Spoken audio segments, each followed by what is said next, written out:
Hace cosa de un mes me llega un correo de la editorial Libros de Cabecera preguntándome si me puede interesar entrevistar al autor de un libro sobre marca personal. Obviamente mi primera respuesta fue, bueno, ¿de quién estamos hablando? Y me dijeron de un tal Giuseppe Cavallo. Yo no le conocía y le dije a esta persona, le dije, hombre, me gustaría leer el libro antes de decirte un sí o un no. Eh, Cosa que creo que es razonable. Bueno, la cuestión es que a cabo de muy pocos días me llegó a casa el libro, me lo enviaron muy amablemente y a cabo de otros pocos más me fui hacia México al Personal Branding Lab Day y en el viaje de ida, como eran muchas horas, pues me leí el libro de un tirón, pero de un tirón, ¿eh? Y bueno, grata sorpresa. Esto es lo que vamos a ver hoy en el episodio 234 de Todo deja marca, que es un poco una entrevista con el autor, con Giuseppe Cavallo, sobre el libro Descubre tu marca personal. Un título que al principio no me atrajo, pero que luego entendí muy bien después de leerlo. Estamos hablando de alguien muy especial.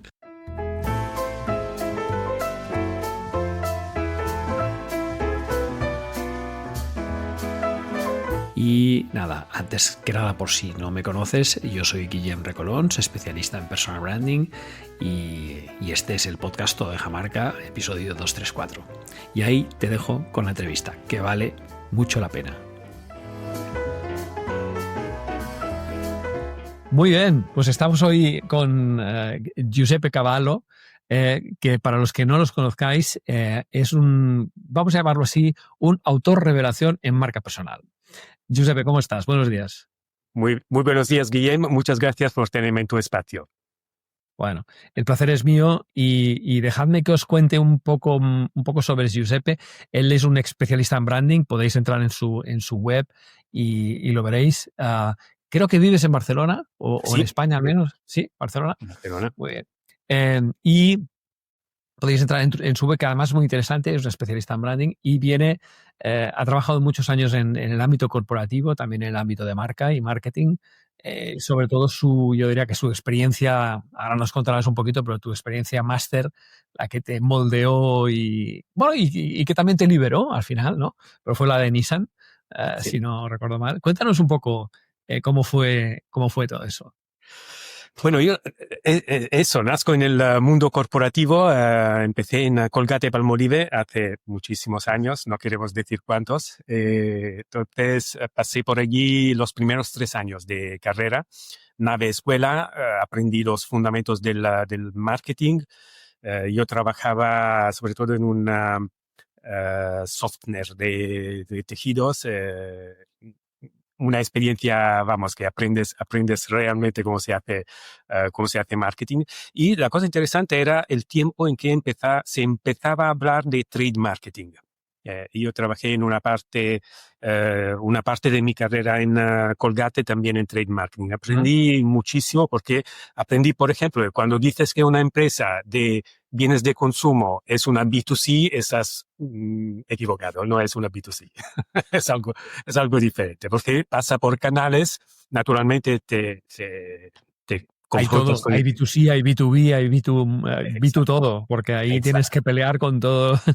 Una cosa es que el producto final lo consuma una persona que está en su casa y la otra es que entre medio no tengas que negociar con proveedores y con empresas muy importantes, ¿no? Canales. Estamos de acuerdo. Entonces, sí. Después de Colgate pasé a Nissan y en Nissan hice realmente toda mi carrera real desde el punto de vista corporativo. Tuve muchísima suerte porque en un par de situaciones me encontré en el lugar correcto, el momento correcto. La primera vez fue realmente una gran suerte porque probablemente recuerdas la Almera, que no era muy atractivo como el Almera, ¿no? Que no era muy atractivo. Sí, me acuerdo de la Almera, me acuerdo. Yo era responsable del run out de ese coche, ¿vale? Entonces, como director de marketing de esa línea de producto, uno dice, bueno, no tenías una tarea muy sexy, ¿no? Bueno, aprendes un montón de cosas, porque aprendes cómo cargarte un producto y no cargarte la marca entera. Entonces, que ya es interesante. Sí, pero la cosa más interesante por hacer allí era sustituirla.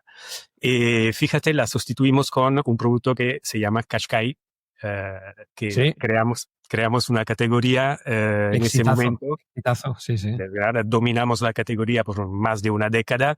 Yo participé en la conceptualización del producto y puedes imaginar, o sea, te tienes que inventar un cliente, te tienes que inventar una categoría, las necesidades, todo por hacer una nave escuela en el momento Eso en no que... tiene que ser fácil, no tiene que ser fácil. Bueno, sí, es challenging, ¿no? Es un Sí. poco desafiante intelectualmente, pero te aseguro que es muy, muy divertido. Es muy divertido. Y la segunda vez que me encontré en el lugar correcto en Nissan fue cuando vine aquí en España porque estábamos reavivando el negocio de vehículos comerciales. Vale. Ajá. Entonces, nosotros como Nissan teníamos una presencia bastante importante en Europa como vehículos comerciales un tiempo, aquí en España toda la historia Sí, de lo sé. etcétera, ¿no? Pero habíamos como un poco abandonado el sector y el que era un poco mi mentor en Nissan, Andy Palmer, me llamó un día y me dice, oye, necesito que vengas a España porque tenemos que montar la dirección de marketing para Europa y quiero que vengas tú. Eh, Fui aquí, empezamos y después me pidió también crear y dirigir el departamento de comunicación a nivel global del, Ajá. de vehículos comerciales. ¿Vale? Entonces aquí se daba un desafío. Nosotros habíamos ocupado un lugar en el mercado. Lo habíamos abandonado totalmente. Aquí en España, por ejemplo, aparte del mundo Ebro, etcétera, habíamos tenido una presencia y en toda Europa con el Vanet. ¿Vale? Sí, la Vanet famosa, sí, sí. Estas furgonetas, etcétera. Sí, sí, sí. Entonces había que recuperar esa situación. No era fácil, no era nada fácil. Una de las maneras como, digamos, una de las muchas maneras como intentamos hacerlo fue recuperar un poquito de blasón, ¿no? Un poquito de estatus como productor. Y nos las jugamos con el NV200, que era la sustitución del Vanet. ¿Vale? Ajá. Y ganamos el Van of the Year con con Ujú. esa furgoneta, ¿vale? Entonces fue una cosa, eso también fue un buen momento de aprendizaje. Esta vez queriendo hacer B2B, B2C, estas distinciones que son Sí, en el tiempo que dejan, aquí digamos, el foco era cómo tú creas una marca que funciona muy bien en un mercado que es un mercado profesional. Entonces, un sí. B2B totalmente en todo. En todo. Y allí luego pasó lo que pasa cuando estás en la mediana edad, ¿no? Estás bajo presión constantemente, aviones uno detrás de otro, etcétera. Era una vida poco cómoda, Me digamos. solidarizo mucho con tu currículum porque, bueno, tuve una experiencia bastante similar, sí, sí. Similar, En corporativo, con agencias como Sachi, como tal. Sí. Y ahí, pues, bueno, pues sí, sí. Eso, Bueno, total, que en 2011 decides dar un 2011, salto. estoy en un avión y digo, ¿qué hago yo aquí arriba? Vale, entonces, aparte de la broma, en 2011 me parece que era el 11 de marzo, era el día del terremoto Ostras, de Fukushima. Entonces yo la noche antes había ido a dimitir. Había ido a hablar con Andy, era en Yokohama ya en ese momento. Había ido a dimitir, entonces le digo a Andy, Andy, necesito salir. ¿Por qué? Porque necesitaba yo esto, un poco de libertad a nivel personal y también que tenía un sueño, quería crear mi propia agencia. ¿Vale? Entonces claro. tú que vienes de Sachi, de estas grandes agencias, yo hice una cosa un poco temeraria, porque creé una agencia que hacía consultoría estratégica y al mismo tiempo servicios creativos. Ya, Y no tenías, porque naturalmente era demasiado grande para ser un freelance, demasiado pequeño para poder competir con cualquiera. Entonces era sí. complicado para los servicios creativos y me di cuenta de de una cosa, que sinceramente me divertía mucho más haciendo estrategia que no haciendo servicios creativos. Entonces, justo antes de la pandemia, quité los servicios creativos de mi negocio y desde entonces me dedico solo a estrategia de marca corporativa y estrategia de marca personal. Muy bien.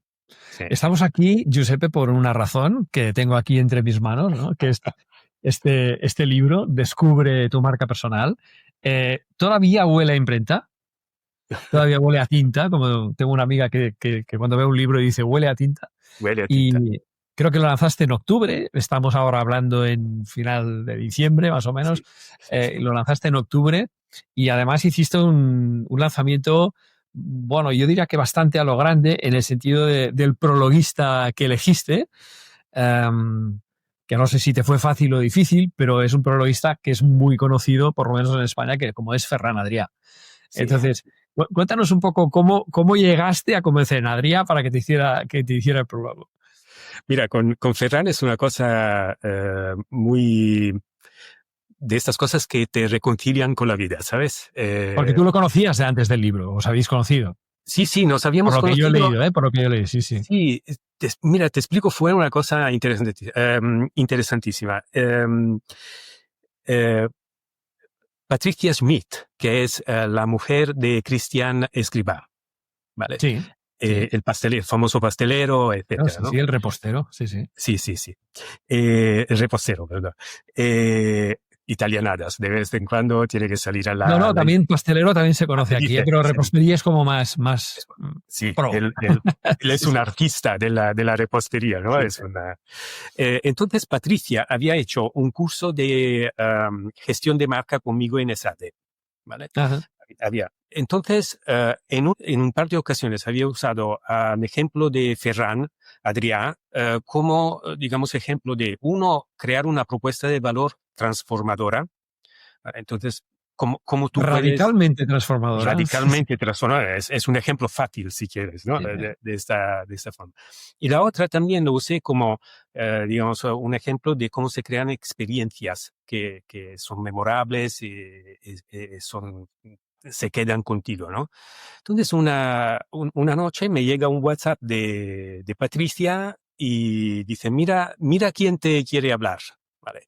Y había un video de Ferran que me agradecía el hecho que yo estaba hablando de él dentro de un curso de ESADE.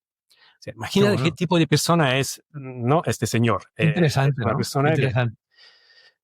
digamos, en Solo eso ya lo distingue del 99% de las personas del mundo. Sí.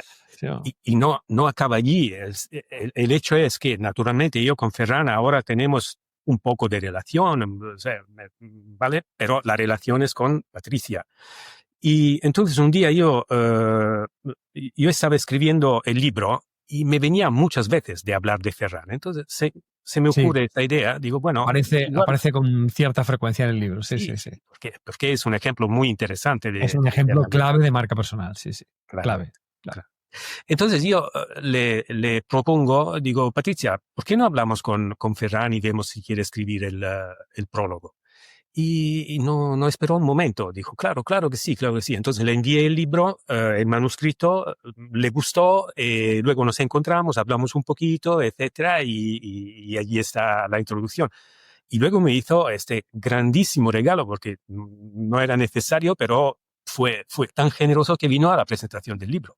Sí, en la Casa del Libro, ¿no? ¿Lo hicisteis, creo? Sí, en la Casa del Libro. Sí. Entonces, por desgracia me lo perdí, es un evento que me perdí. Y debo decirte que yo no te tenía el mapa. Giuseppe, o sea, mira que hace años que me dedico al personal branding y tengo una especie de radar, que es un congreso que se llama Personal Branding Lab Day, que se hace desde 2015 y tal, pero incluso desde mucho antes cofundé Soy Mi Marca, una empresa dedicada al personal branding en consultoría, formación y muchas otras cosas. Sí. Y ahí, invitábamos a mucha gente que veíamos con talento para hablar del tema a ser bloggers. Era la época que ser blogger pues molaba, digamos, ¿no? Estaba bien. Ahora no está muy bien visto, pero bueno. Y entonces, ostras, yo tenía mucha gente en el radar y cuando Miguel, un amigo común, me habló de ti, empecé a investigar un poco. Y bueno, y por eso estamos hoy aquí, ¿no?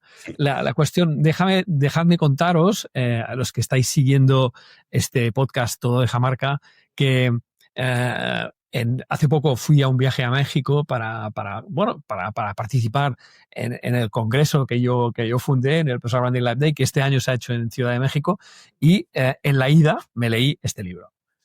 Esto quiere decir que es un libro muy, bueno, claro, para mí quizá tenía un morbo especial, porque un libro de marca personal siempre lo veo con unos ojos distintos, ojos muy abiertos, pero también críticos, también críticos. Y lo devoré.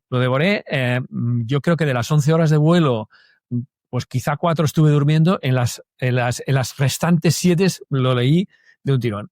Y me gustó mucho, y ahora te voy a explicar por qué, Giuseppe, porque casi todos los libros de personal branding, de marca personal, o que trabajan un poco en la parte de marca personal, que hay muchísimos, ¿vale? Yo tengo un post que publico cada 2 años, más o menos, los mejores libros de marca personal y tal.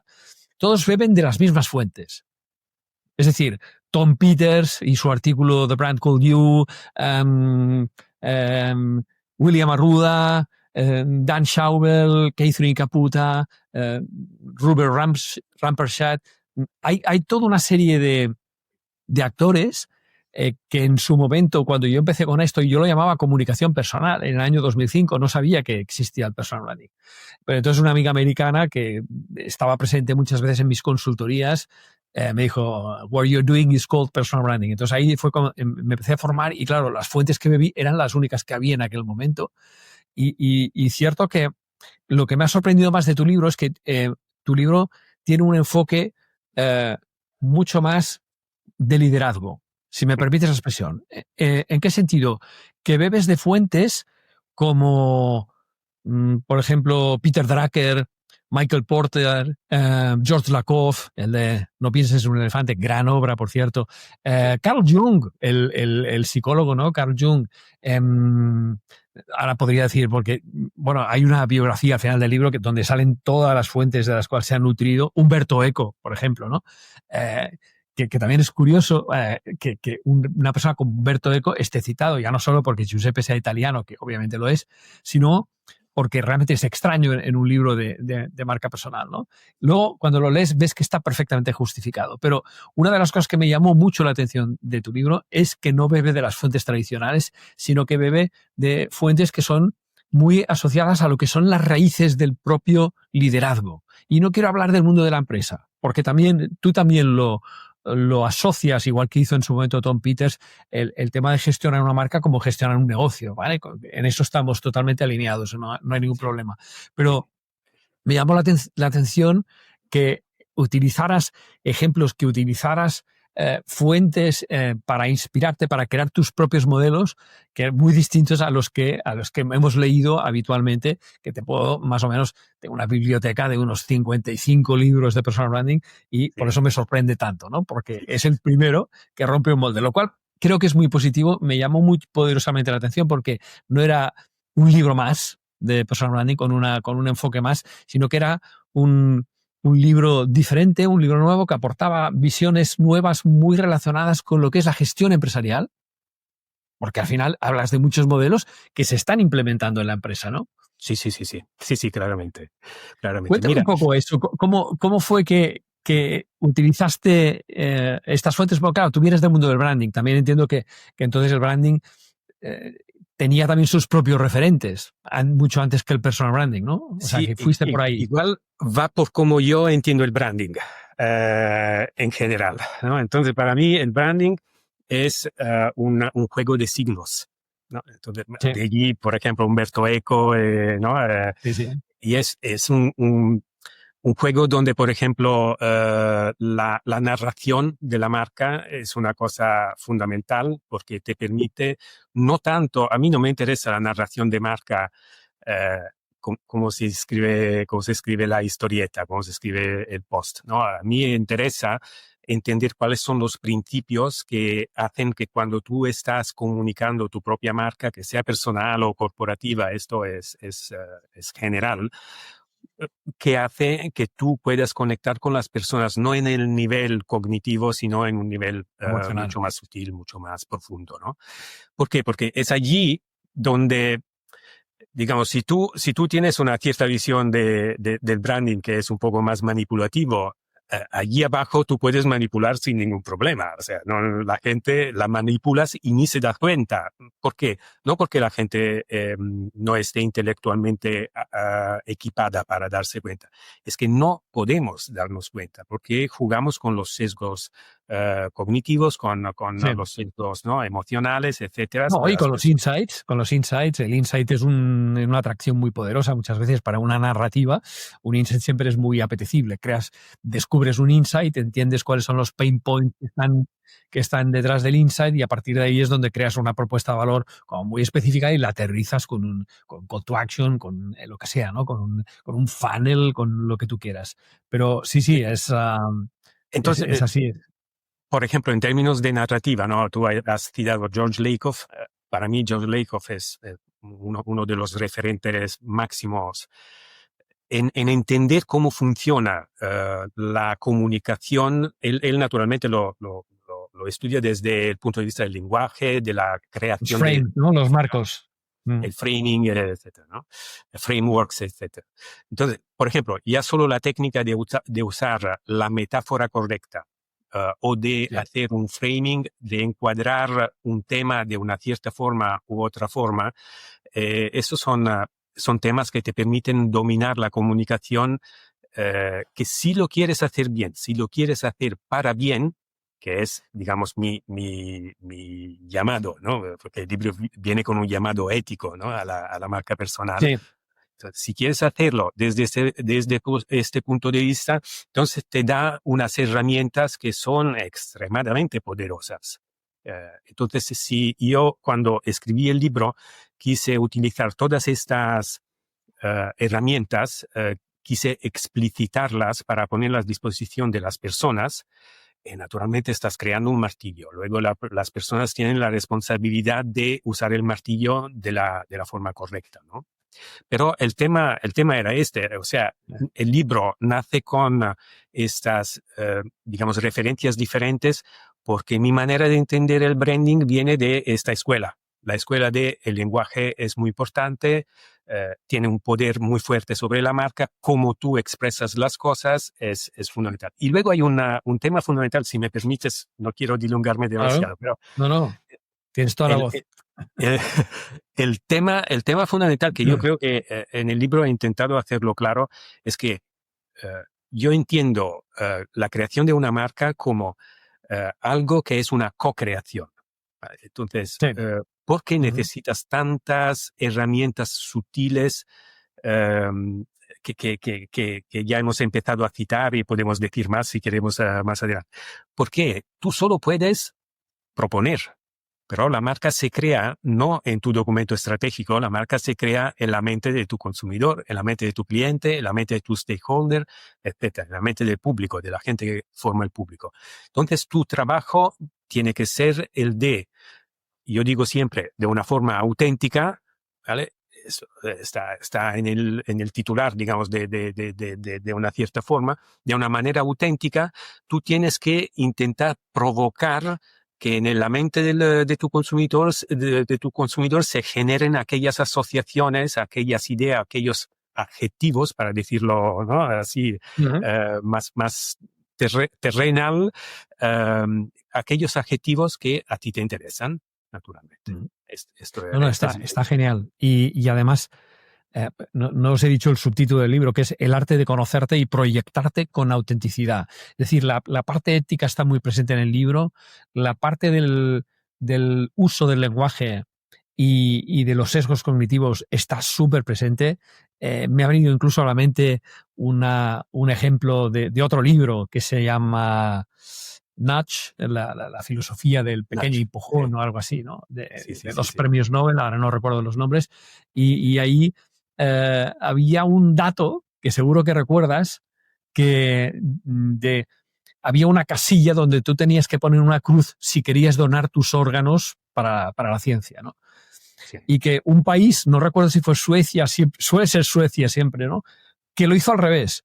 Dice, marca aquí si usted no quiere donar sus órganos. Y nosotros por defecto no ponemos cruces. Nosotros tenemos la tendencia, ¿sabes?, a ir rápido, a pasar las cosas, con lo cual cuando tú no ponías una cruz, estabas de acuerdo en que donarías tus órganos, lo cual fue un éxito en la campaña de donación de órganos, ¿no? Por lo cual, para que veas un poco cómo es la mente humana y las cosas que se pueden hacer. El libro este de Natch, yo creo que a mí me enseñó muchísimas cosas también sobre cómo hacer las cosas fáciles para que la gente tome las decisiones adecuadas, ¿no? Ponerlo fácil, ¿no? Ponerlo fácil. A veces nos complicamos mucho la vida a los que nos dedicamos al tema de comunicación, de branding, etcétera, buscando fórmulas como muy magistrales, cuando una sencilla metáfora, un símil, una comparación, un pleonasmo, bueno, cualquier figura retórica tiene mucha más potencia que el eslogan más bonito que se pueda crear, ¿no? Entonces esto sí que me parece interesante.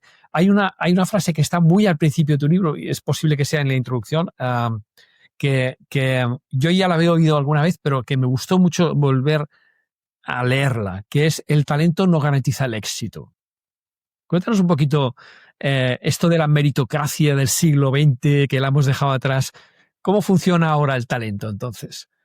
Sí, bueno, yo escribo que el talento no garantiza el éxito porque,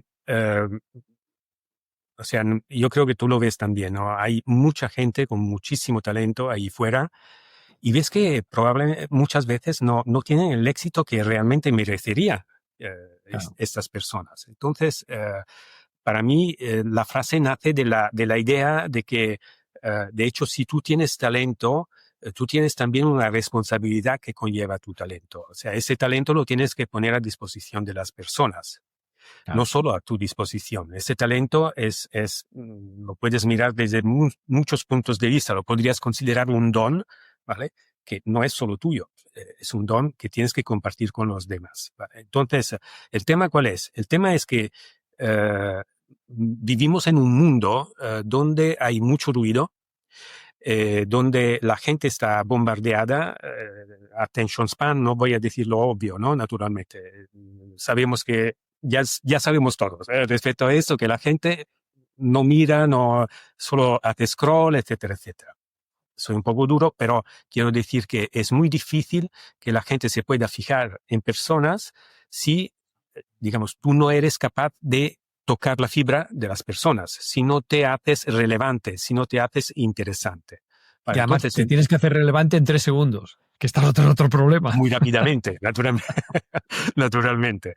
Entonces el tema es este, o sea, tú puedes tener talento, pero tienes que tener también una estrategia para que este talento se presente, se proponga a las personas que pueden aprovecharlo y se proponga de una forma que sea un valor relevante, que la gente lo pueda reconocer, lo pueda querer de alguna forma. Esta era la razón de... Yo creo, Giuseppe, que lo que acaba de decir ahora Giuseppe Cavallo es muy importante para todos los que, bueno, ya lleváis mucho tiempo escuchando este podcast, que siempre digo, la marca personal no es individualismo, y Giuseppe lo explica muy claro también en el libro. No es un juego del ego, es todo lo contrario. Es de qué manera tú puedes añadir valor a los demás y que ese brillo de los demás emane en ti luego, por reflejo, lo que sea, ¿no? Pero tu misión es un liderazgo de servicio, ¿sabes? Yo estoy utilizando mucho la palabra liderazgo de servicio, la palabra autoridad, la palabra reputación, para que la gente empiece a entender un poquito más, porque a veces marca personal confunde con este juego un poco más individualista. Y aquí tenemos que insistir mucho, y ahora te uno al ruedo de la insistencia, ¿no? Porque sí, como he leído que en tu libro también lo colocas, está muy presente esta historia de cuidado, marca personal, is not talking about you every time. Y además hay un libro de Daniel Pink muy bueno que se llama The Johnny Banco Adventures, es una especie de cómic, y Daniel Pink tiene un capítulo que se llama This is not about you, ¿vale? Él es un coach, habla más de coaching, pero esa frase me quedó grabada ya en el año 2009 cuando la leí, ese libro magnífico, y es así, nos debemos a los demás. Si fuéramos ermitaños, no haría ninguna falta gestionar nuestra marca personal, estaríamos dentro de una cueva, ¿vale? Y no tendríamos ninguna necesidad, pero somos seres sociales y como tales tenemos que ayudar. Este es un poco el clavo, ayudar dando valor a los demás, ¿no? Y si tú das valor, lo tendrás para ti mismo al final, ¿no? Sí, es un juego fácil. Bueno, no es Guillem, fácil, ¿eh? No es fácil, pero, no, pero, no, no, pero no, claro. Si me mm, permites, Guillem, sobre este punto, es un punto muy, muy importante y digamos, el lugar donde se entiende menos que en cualquier otro lugar es en las empresas. sí, ¿No? estamos de acuerdo. Estamos de acuerdo. Ya sabes dónde quiero llegar. O sea, muchas veces nos encontramos con directivos de empresas. Se dice siempre el CEO, obviamente el CEO, pero también los otros directivos de la empresa, las personas en vista de una empresa, tienen una responsabilidad con la empresa y hay muchos datos. Luego podemos hablar. Por ejemplo, hay un dato de Edelman que dice que la gente del Trust Barometer de 2025 dice, la gente siempre menos quiere relacionarse con marcas corporativas, siempre más pide a los CEOs de las empresas de tomar posición y a los directivos. Posición de responsabilidad social también, ¿eh? Claro, claro, sí, sobre puntos importantes, etcétera, etcétera. ¿Esto qué quiere decir? Quiere decir que la gente, eh, eh, digamos, la gente Espera un quiere hablar con compromiso por parte del personas. CEO. Sí. Es este el punto. De hecho, es la razón por qué nacen las marcas, porque las marcas son aquel puente que permiten a las organizaciones de presentarse al público como si fueran una persona. Mm. Si lo piensas, es esta la forma. Sí, sí, es totalmente de acuerdo. Sí, sí, aquí hay un intercambio. O sea, nosotros, las personas, somos los que ofrecemos la confianza y la credibilidad. ¿De acuerdo? Totalmente, Con lo totalmente. cual, las marcas que no lo aprovechen están perdiendo el tiempo y están perdiendo el negocio, Total. seguramente, ¿no? Entonces, Entonces, en esto, las empresas, hay otros datos de reputación que dicen que el 44% de la reputación de una empresa viene del CEO, del CEO. Entonces, total. eh, entiéndase CEO, chairman, me da igual, ¿eh? La persona que de alguna manera está al frente desde un punto de vista de comunicación, ¿no? Y en cambio todavía tenemos muchos directivos que son avestruces. Y ya me meto en la metáfora de la cabeza del avestruz, ¿no? De la esconden en tierra, Que etcétera. se esconden. Y que no No es una entienden, buena que no entienden práctica. que ellos son los primeros embajadores de su propia Es, marca, son los primeros portavoces, ¿no? Con lo exacto, cual, exacto. Deberían ahí, tomar, de hecho, es una oportunidad que no hay que dejar caer. Y es no. realmente, digamos, son los datos, no son, ahora tú y yo podríamos tener un interés en el mercado, ¿no? Diciendo que el CEO tiene que cuidar, pero no es esto. El tema es que eh, es el mercado mismo que está diciendo al CEO, oye, te quiero escuchar. Sí, sí. Y el CEO, Y es el digamos, segundo año que lo dice, porque en el 24 ya sí, sí, salió sí, esta no es petición. puntual, es un trend ya, Sí, sí. Es es una un trend. tendencia. Mm. Y luego Sí, sí. yo hago otra reflexión, Guillem, que no sé si estarás de acuerdo conmigo. Naturalmente, cuando uno es seguro, yo creo que sí, cuando uno es una persona que tiene una posición de liderazgo dentro de una empresa, naturalmente tú eres un fulcro, eres un nodo de negocio de esta empresa. Sí. Siendo un nodo de negocio de esta empresa, tú necesitas tener una marca personal que sostenga el hecho que tú eres el nodo de esta empresa. Hago un ejemplo. Si tú eres el director financiero de una empresa, ¿vale? Y tu empresa ha decidido invertir para hacer una innovación y entrar en un mercado nuevo o responder a una amenaza que viene del mercado. Tiene que invertir tu empresa. Probablemente necesitarás endeudarte o no financiación, o necesitarás ir al mercado y en el mercado accionario, etcétera, etcétera. Para hacer esto, O ampliar capital o lo que sea. ampliar Sí, sí. capital, todo lo que sea, la táctica que tú escojas no puedes hacerla tú solo. Tú estás interactuando con un mercado. Para hacer esto, para que las puertas se te abran, tú necesitas ser conocido. Y no puedes ser conocido personalmente por todos los actores del mercado. Tu marca personal es importante. Te tiene que preceder. De forma que cuando tú estás saliendo allí fuera, ya hay adjetivos que se asocian con tu marca personal. Claro. Y no es O una que si alguien busca tu nombre, encuentra esos encuentra. adjetivos y esa reputación, vamos a llamarlo así, o esa huella digital, porque hoy la ventaja que hay con los entornos digitales es que nuestra marca personal es 24/7. Es Sí. decir, no duerme. la marca personal no duerme. Nosotros estamos durmiendo, pero nuestra marca personal sigue trabajando. Y yo vendo cursos y vendo libros y vendo hasta consultorías, porque me envían a lo mejor un formulario de contacto en la web desde el otro lado del Atlántico cuando estoy durmiendo. Entonces esto es algo que la gente se lo tiene que poner en la cabeza. Nosotros, y además lo dijo también el propio Tom Peters, dijo, we all sell every time and everywhere, ¿no? Entonces, esto es algo que es importantísimo y que, por desgracia, en corporativo, a no ser que sean empresas con raíces estadounidenses, etcétera, cuesta de entender.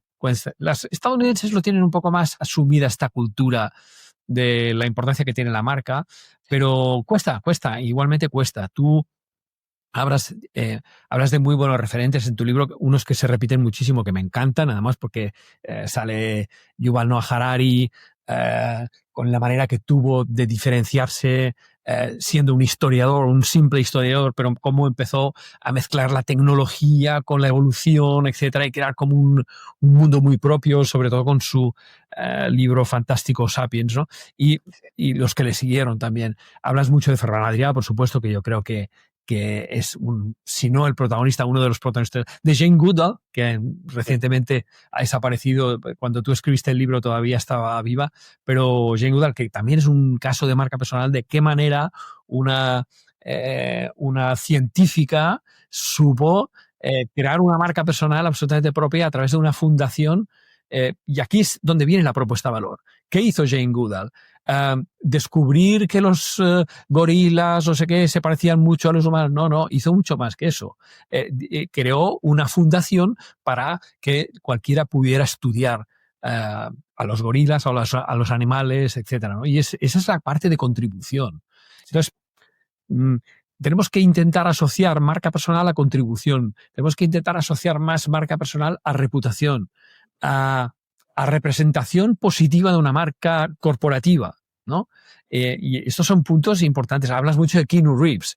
Keanu Reeves es un gran actor que seguramente todos conocéis como un matón tal, etcétera, pero que él es la persona más pacífica, tiene una forma de llevar su privacidad que no quiere entrar en los territorios de Beverly Hills, Hollywood, todo esto. Sí. Y es una marca, ha creado un sello propio con su marca, ¿no? Y además contribuye a muchas causas sociales.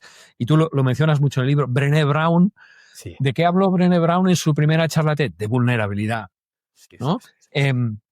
Son cosas que pueden parecer, a ojos quizá de quien no nos haya escuchado antes, un poco secundarias, pero no lo son, porque están hablando de las relaciones humanas, ¿eh? Con lo cual... Sí, totalmente. Keanu Reeves, además, es un ejemplo muy interesante, porque yo creo que es un ejemplo fuerte de cómo tú no puedes realmente decidir exactamente qué piensa la gente de ti, pero sí puedes mandar señales que ayudan a crear esa idea, ¿no? Porque realmente Keanu Reeves nunca ha dicho yo soy un buen chico. No. Pero ¿qué ha hecho? Ha mandado señales. No lo dice, es que lo hace. Es que lo hace. Y aquí está otro punto que me gusta del libro, que hablas mucho de la ejecución. Sí. Sí. Y es que está muy bien planificar, está muy bien planear, está muy bien todo esto, pero por favor, también tiene que haber ejecución, ¿eh? Es decir, sin ejecución no vamos a ninguna parte. Entonces, eso, por favor, todos los que tengáis ese síndrome del perfeccionismo, de que para lanzar algo tiene que estar perfecto, si fuera así, ni Giuseppe ni yo estaríamos ahora aquí. Porque más vale hecho que perfecto, ¿vale? Y entonces estamos viviendo... Cuando escribes un libro, ¿no, Guillem? Cuando escribes un libro cuando está publicado ya es obsoleto para ti, pero para los demás no, ¿vale? Esto lo tenemos que entender, ¿no? Para los demás hay una contribución de valor, y un libro también está en el producto mínimo viable, igual que una web, igual que una aplicación de internet, ¿no? Yo ahora estoy lanzando una aplicación junto con unos socios míos de México de personal branding, gestionada con una IA, pero desde una visión muy 360, no es solo creación de contenido, sino que empieza desde el autoconocimiento, sigue por la estrategia y acaba en la parte de visibilidad, ¿no? Entonces esto lo vamos a lanzar ya sabiendo que es imperfecta, porque funciona así el mundo. Es decir, preferimos pronto que perfecto, ¿vale? Sí. A veces la inmediatez gana a la perfección, porque la perfección no existe. No existe, en absoluto, en absoluto. Dices una cosa que me gusta, que es tu marca personal no se improvisa, se descubre, se diseña, se vive y se cuida. Y me gustaría sobre todo destacar el se descubre. Sí. Tú en el libro hablas mucho de construir tu marca personal. Y yo normalmente no utilizo esta expresión porque creo que la marca personal es una huella que dejamos en los demás y en nosotros mismos, etcétera. Entonces, pero sí que se descubre, ¿vale? Porque yo creo que cada uno tendría que crear un diagnóstico o buscar un diagnóstico o pedírmelo, que yo tengo varios diagnósticos para saber cuál es su marca personal. ¿Cuál es? O sea, ¿cuáles son los principales rasgos, sobre todo los emocionales? Porque los racionales, lo que has estudiado hoy en día, y tú lo explicabas muy bien, la meritocracia de haber estudiado 3 carreras y un máster, etcétera, no es suficiente razón para que tú seas la persona elegida en un proceso, sino que a lo mejor eres elegido porque tú encajarás mejor con un equipo, porque tus valores encajan con los de la organización y con los de tu jefe, porque tu propósito se alinea con los astros, ¿no? Lo que sea. Entonces, esta parte para mí es fundamental, el tema de descubrir la marca personal para luego diseñar lo que tú llamas la hoja de ruta, como tú lo llamas de otra manera, ¿no?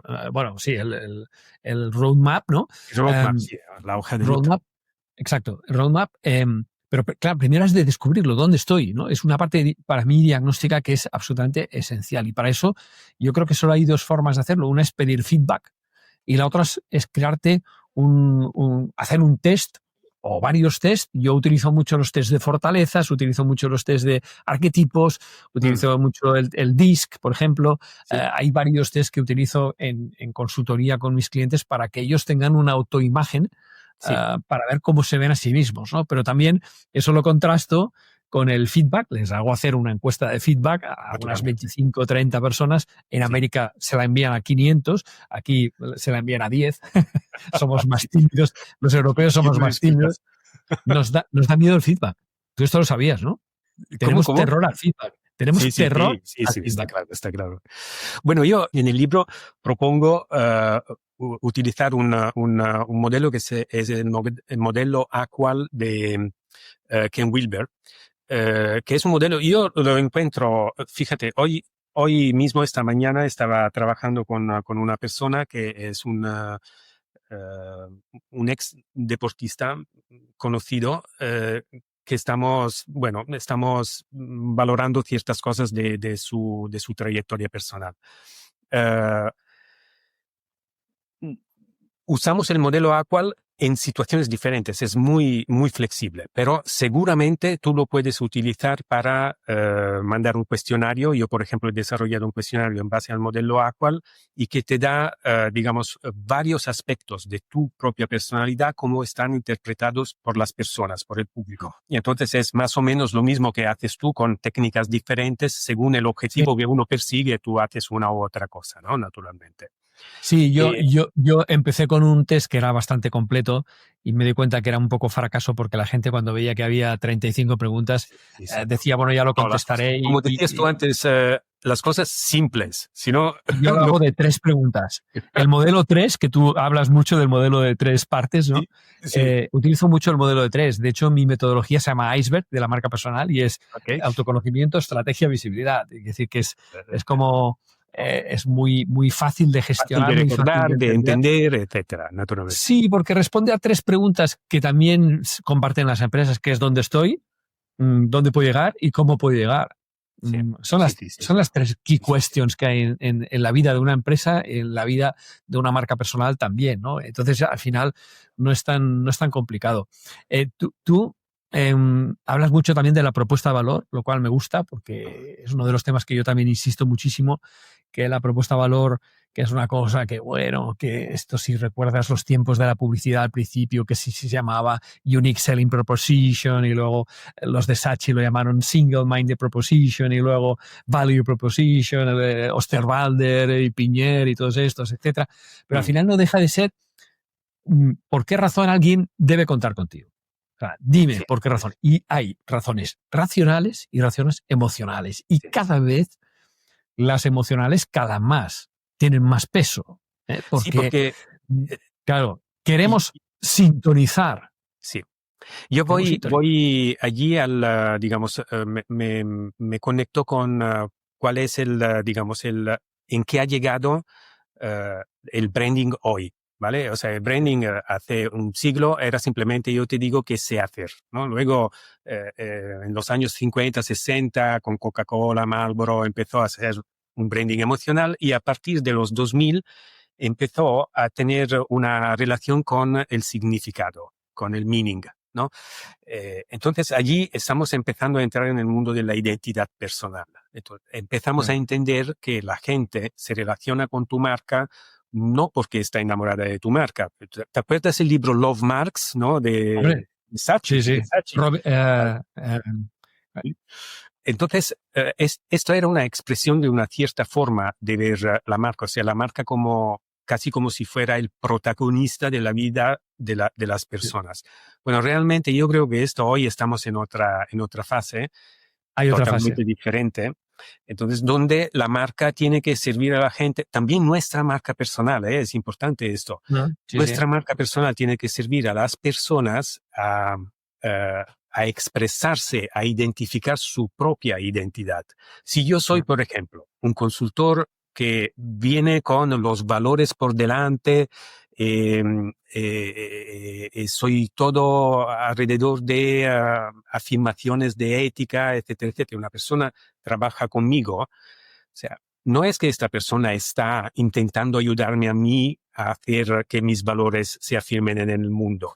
Está utilizando mis valores para que su visión del mundo se afirme. Nosotros los consultores tenemos que ser muy conscientes de esto. Y todas las marcas personales, tú decías al principio de nuestra conversación, estamos al servicio. Nosotros estamos al servicio. No es el mercado que está al servicio nuestro para remunerar. La Cada uno de nosotros es una consecuencia. Está al servicio de alguien, exacto. Todos estamos al servicio de alguien. Y esto es muy importante considerarlo. Mira, yo trabajé un tiempo en Ogilvy, donde el presidente de la compañía fue Louis Bassat, un famosísimo publicista que también tiene un libro rojo, el libro rojo de la publicidad, muy bueno, firmado con Tony Segarra, además, con un gran creativo. Y Louis Bassat, hace poco lo invité a dar una charla en un congreso sobre valores, porque a mí me gustaban mucho las conversaciones que teníamos sobre valores, que te estoy hablando del año 90 o 92, que entonces se hablaba muy poco de estas cosas, de valores. Y bueno, esta charla fue hace un año en un congreso en la torre, no sé cómo se llama ahora, la Torre Akbar de Barcelona. Y primera palabra, dice, señores, las empresas no tienen valores. Los valores los tenemos las personas. De aquí que cuando una empresa, cuando una marca quiera diseñar valores, lo que tiene que tener en cuenta es quién hay ahí, quién está detrás, ¿vale? Porque si no, estaremos quizá creando una cosa que no tiene coherencia, ¿no? Claro. Esa es la razón, Guillem, porque la gente no quiere hablar con las empresas, la gente quiere hablar con los directivos. Con personas, claro. Las personas. Claro. Esta es la razón. Sí. Porque o sea, ¿cómo puedo yo imaginarme que, no sé, Patagonia, para decir una empresa fuera de que Patagonia como organización tiene una visión? No existe Patagonia. Existen las personas dentro de Patagonia. Exacto. Y tú también hablas mucho de Patagonia en tu libro. Me gustó mucho. Sí. Bueno, los ejemplos del libro de Giuseppe son solo para eso. Ya, por favor, os recomiendo la lectura. Porque son magníficos y algunos ejemplos quizás son más conocidos, que si Richard Branson, y tal cual, pero hay otros que la verdad es que os pueden sorprender bastante. Me gustaría hablar de un tema que me caló bastante hondo porque es algo que yo también defiendo y me gustó que hubieran visiones compartidas. Tú dices, la marca personal, o sea, más allá del éxito profesional, y la influencia de la marca personal conlleva responsabilidad. Sí. Esta parte de la ética del libro, que somos miembros de una comunidad global, explica un poco tu visión sobre esto, porque a mí me pareció muy relevante. Sí, yo creo que todo lo que yo hago, una cosa que no he mencionado al principio es que yo soy miembro de un think tank internacional, se llama el Medinge Group. El Medinge Group es un think tank de, digamos, somos consultores académicos, y yo soy un poquito allí entre los dos, ¿no? Con ESADE, etcétera. donde nos ocupamos de estudiar, debatir, profundizar sobre negocio consciente. ¿Vale? Entonces ya puedes imaginar yo de dónde vengo. Para mí, digamos, el negocio tiene que ser consciente. Consciente quiere decir que tiene valores, se basa en valores, etc.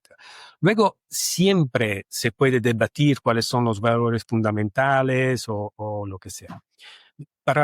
Cuando yo tengo que responder qué quiere decir la responsabilidad, siempre me refiero a una cosa que enseñamos en un curso que damos en ESADE con otras dos personas que también son miembros del Medingedu.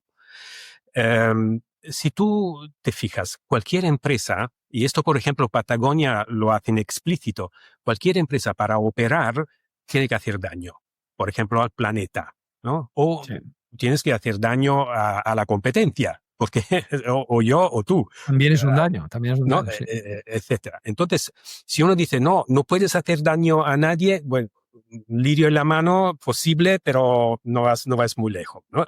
Muy lejos. Entonces, el tema, te encuentras, sí o no, delante de dilemas, ¿vale? ¿Qué hago? O sea, esto, tengo que tomar una decisión. ¿Qué hago? Por ejemplo, te hago un ejemplo de un dilema. Tony's Chocolonlys, que es una empresa que vende chocolate, nació porque quería eliminar la esclavitud de la cadena de valor del chocolate. Y además hacen un chocolate espectacular. Han llegado a España y es buenísimo el chocolate, se puede comprar. Han crecido mucho, hasta demasiado, hasta el punto que ha habido casos donde estaba un poco controvertido el tema de si realmente no había ningún se ha quedado comprometido. Ya. Entonces tú tienes un dilema y ¿qué hago? ¿Crezco o estoy completamente alineado con mi propósito de esclavitud fuera, etcétera, etcétera? Y no sería muy naif decir, no, tú no tienes que crecer si no estás 100% seguro, 100% seguro que no hay ni un esclavo dentro de tu cadena. Como decías tú, la perfección no es de este mundo, ¿eh? Se te puede colar. Entonces, hay un porque dilema muchas veces también fallan los flujos de información. Es decir, que por más que alguien te haya podido certificar que no existe esta esclavitud, es posible que en un punto de la cadena que se escapa al auditor, ¿sabes? Haya esto, ¿no? Sí, es posible. El tema es, naturalmente, por ejemplo, una marca te puede ayudar estos riesgos a mitigarlos, ¿no? Porque luego, cómo gestionas la crisis, etc. Pero el punto, la respuesta a tu pregunta es esta. O sea, ¿cómo haces tú cuando tienes dilemas que son tan grandes como este, que es, ¿qué hago? ¿Crezco o renuncio a tener un control 100% o renuncio a crecer? No es fácil la respuesta. La respuesta la puedes basar solo si tú tienes un centro de gravedad, o sea, un centro moral, que puede ser el centro moral de la empresa o el centro moral tuyo personal, si es la marca personal, que te puede guiar. Y el centro moral puede variar de persona a persona, seguramente, porque cada uno de nosotros tiene sus experiencias, su cultura, etc. La moralidad es máximamente cultural, evidentemente, ¿no? ¿De qué cultura vienes?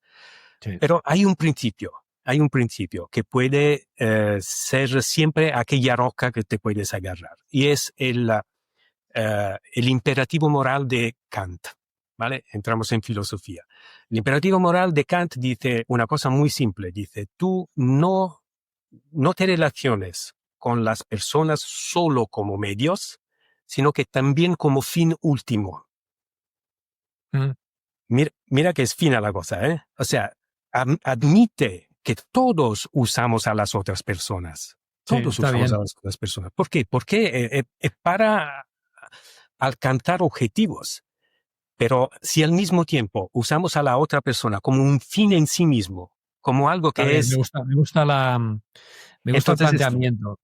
¿Sabes? Sí. Esto es mi manera de entender el branding. Tú también mencionas a Levi Strauss en tu libro, a Umberto Eco, que no sé si llamarlo filósofo, pero estaba bastante cerca de serlo. Sí. Y bueno... era un semiólogo, digamos, técnicamente, pero... Me gusta esta parte ética y me gusta porque es un discurso que quizá no había visto muchas veces asociado en el tema del personal branding.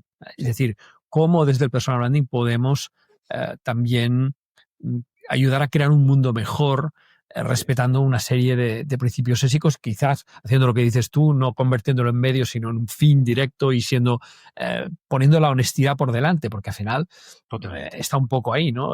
Si la honestidad también tiene... La honestidad y la autenticidad pura también tiene sus riesgos, porque claro, si dijéramos todo lo que pensamos a todo el mundo, seguramente el mundo sería un disparate, ¿no? Pero sí que si no decir todo lo que pensamos, a lo mejor sí pensar todo lo que decimos, ¿no? Que ya estaríamos en un paso más adelante del que estamos hoy como humanidad. Oye, ¿cómo cerramos esto? ¿Cómo cerramos esto con el libro aquí delante? Mira, yo diría, para concluir, yo diría esto. Es un libro optimista.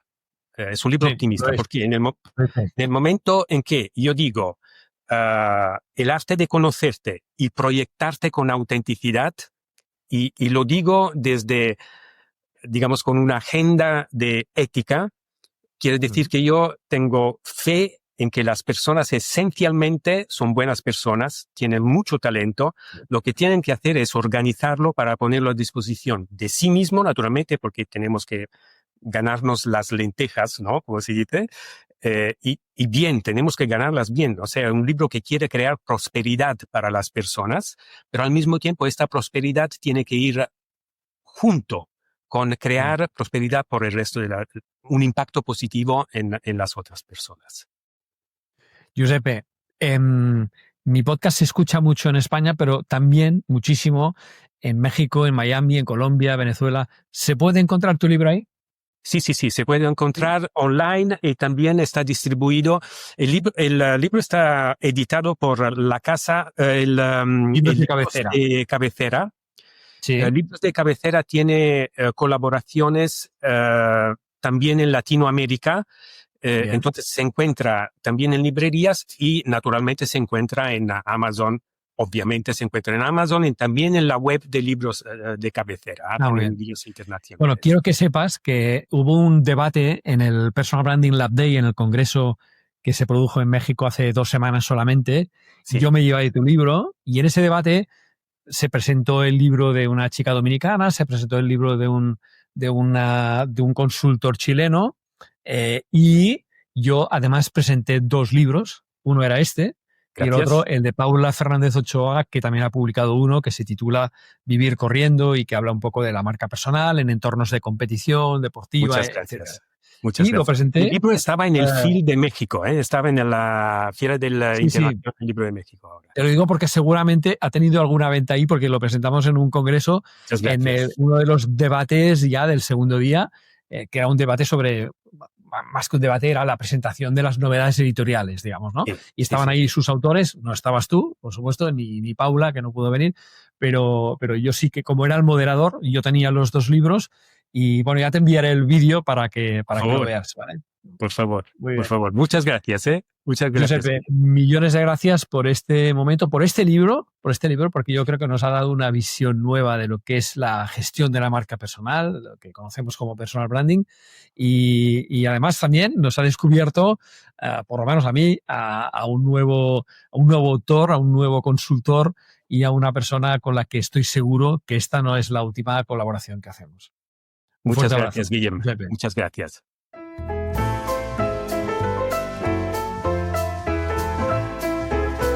Bueno, espero que te haya gustado esta entrevista con Giuseppe Cavallo en el episodio 234 de Todo en Jamarca. La verdad, un libro fantástico, muy más que recomendable, y que espero que puedas leerlo y contarme un poquito cuál es tu impresión. Te dejo hasta dentro de muy poquito tiempo, donde nos volveremos a ver para seguir hablando, como siempre, de marca personal. Un fuerte abrazo.